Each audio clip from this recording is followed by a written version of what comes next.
Spoštovane gledalke in spoštovani gledalci, lepo pozdravljeni in dobrodošli v oddaji Teden VU.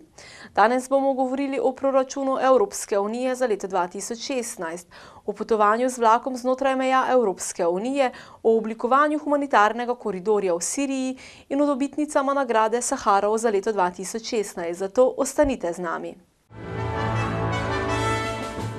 Evropski poslanci so sprejeli stališče o proračunu za leto 2017, s katerim želijo dati Evropi sredstva, ki jih potrebuje za obvladovanje izzivov. 161.8 billion euros is the total amount of the draft budget the European Parliament has set for funding EU policies in 2017. The MEPs want to give Europe the means it needs to meet its challenges. Wir wollen zeigen, was getan werden kann, wenn man den Haushalt mobilisiert und die vorhandenen Möglichkeiten komplett nutzt. Le projet qui nous est soumis propose des avancées budgétaires significatives pour rencontrer les grands défis auxquels l'Union européenne doit faire face et qui sont autant de nécessités. La nécessité de relancer la croissance et l'investissement. La nécessité de soutenir les producteurs laitiers victimes de la baisse des prix et de l'embargo russe.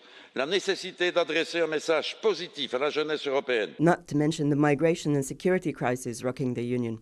But the European Parliament does not decide the EU budget alone. The 28 member states also have their say. And for them, the coffers are empty, and the MEPs should revise their expectations down by 5.4 billion euros. The Council is acting as if the world never changed. It wants to cut next year's budget without much of a strategic consideration of our priorities. And this simply does not make sense, especially now when money is tighter than ever before. The European Parliament's draft budget paves the way for what promised to be stormy negotiations with the member states. An agreement should be reached by the 17th of November 2016.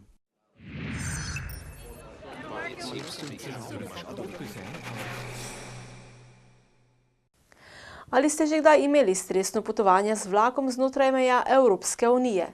Četrti železniški paket je nov zakon, ki ga je sprejel Evropski parlament. Namen zakona pa je odpraviti težave in izboljšati čezmejne železniške storitve za potnike, ki potujejo po Evropi.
Glavni urednik za Zveze sirijskih prostovoljnih civilnih zaščitnih sil je med intervjujem v Evropskem parlamentu zaprosil za oblikovanje humanitarnega koridorja v Siriji in za letala, ki bodo odvrgla pomoč civilistom v vojnih žariščih. Abdulrahman Al-Mawas is a member of the White Helmets, a humanitarian organization of 3,000 volunteers in Syria. With two other members, he was invited to speak in front of the Foreign Affairs Committee of the European Parliament. Having helped civilians for the past 3 years, saving more than 73,000 lives, the work of the White Helmets is internationally acclaimed. They even received the Right Livelihood Award. الظروف من كافة النواحي ضدنا للأسف. إن كان من عدد الغارات، إن كان من الاستهداف المزدوج اللي بيتعرض له المتطوعي الدفاع المدني، إن كان من قلة الدعم في بعض الأحيان وقلة المعدات وقلة الآليات، إن كان من الخوف من الاستهداف الثاني. بصراحة كتير في متطوعين، ونحن هذا اللي دائما بفائلنا إنه في كتير عالم بتسألنا للانضمام للدفاع المدني. يمكن من الإيجابية اللي أخذ الدفاع المدني ومن محبة الناس واحترام الناس والشعب السوري للدفاع المدني وحتى محبة العالم. يعني نحن الجميع بيدعونا أبطال، أكيد هو هذا شرف لنا، وبعض المرات نحن بنقول إنه تعبنا نحن إنه نضل أبطال، صار في فترة إنه نستريح فيها. بالحقيقة يعني هو نقص الوقود ونقص الطعام ونقص المياه هو في عدة مناطق في سوريا، هو مو فقط في حلب، ولكن حديثا صار في حلب من أكثر 105 أيام. للأسف هذا الشيء هو سلاح بيستخدم ضد المدنيين، اللي هو الحصار، اللي هو جريمة حرب ضد المدنيين. فنحن دائما كنا نكرر على أنه تحييد المدنيين، تحييد النساء والأطفال عن هالحرب، منطقة غير خاضعة للطيران أو نو فلاي زون، إنه منطقة ما يكون فيها طيران، يكون فيها حماية للمدنيين. هذا الحكي كنا عم نطالبه من سنتين، للأسف وللأسف بين قوسين إنه ما حدا استجاب، لحتى نحن صرنا اليوم نطالب بفتح ممرات إنسانية لإرسال المساعدات الإنسانية والإغاثية للمدنيين، صرنا نطالب بإلقاء مساعدات إنسانية من الطيران. الأولا لو كان في لنا صلة مع منظمات إرهابية ما كنا موجودين هون، يعني هذا الشيء نحن بنشتغل لكل السوريين وبكل المناطق، وللأسف النظام وحلفائه دائما كانوا يستهدفوا فرقنا. آخر استهداف كان في الأمس، فرقنا أثناء العمل بيستهدفوا مراكز الدفاع المدني. نحن بصراحة بنعرف البروباغندا اللي بيتبع النظام وحلفائه، ودائما التجيش ضد أي قصة ناجحة خارجة عن سيطرة النظام، لذلك ما بنعطي أي بال لهي القصة. ونحن دائما هدفنا الأساسي اللي بنركز عليه هو سيف لايفز، هو إنقاذ الأرواح، أكبر عدد ممكن من الأرواح بأسرع وقت ممكن أو أقصر وقت ممكن.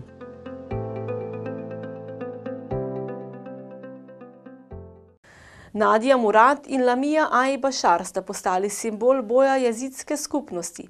Predstavljamo ganljivi portret dveh dobitnic nagrade Saharov za svobodo misli za leto 2016.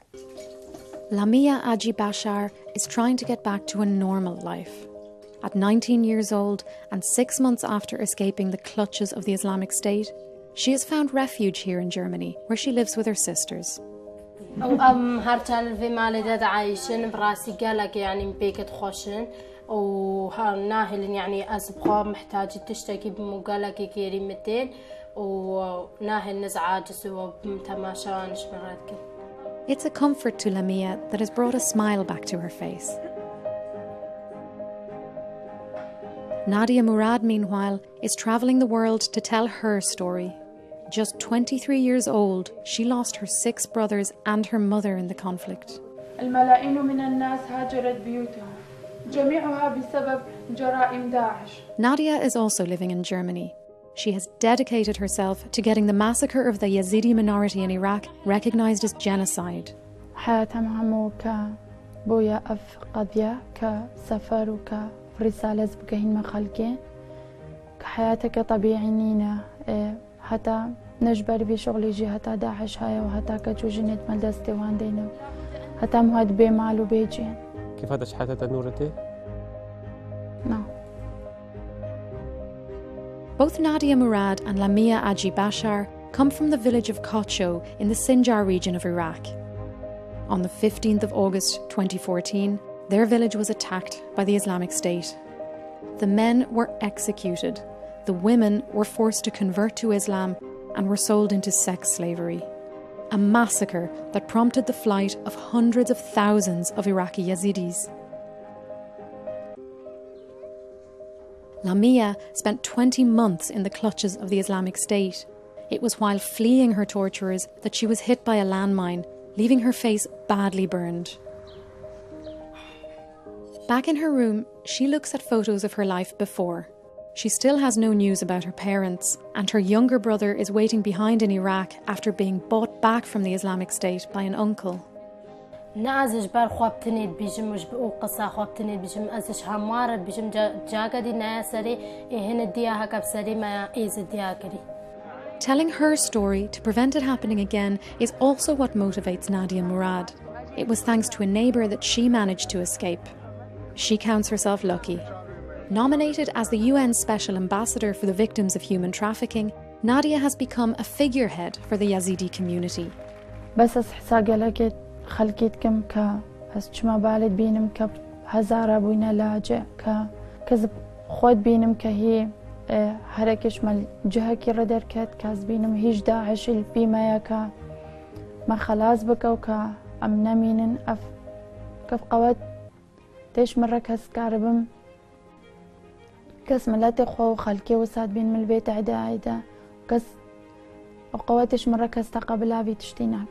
For their courage and the struggle they are undertaking for the Yazidi community, Lamia and Nadia were awarded the European Parliament's Sakharov Prize for Freedom of Thought.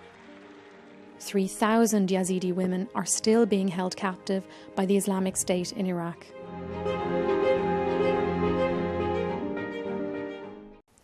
Pa smo pri koncu še ene oddaje Teden VU. Spoštovane in spoštovani, hvala za pozornost in prijeten večer še naprej. Nasvidenje.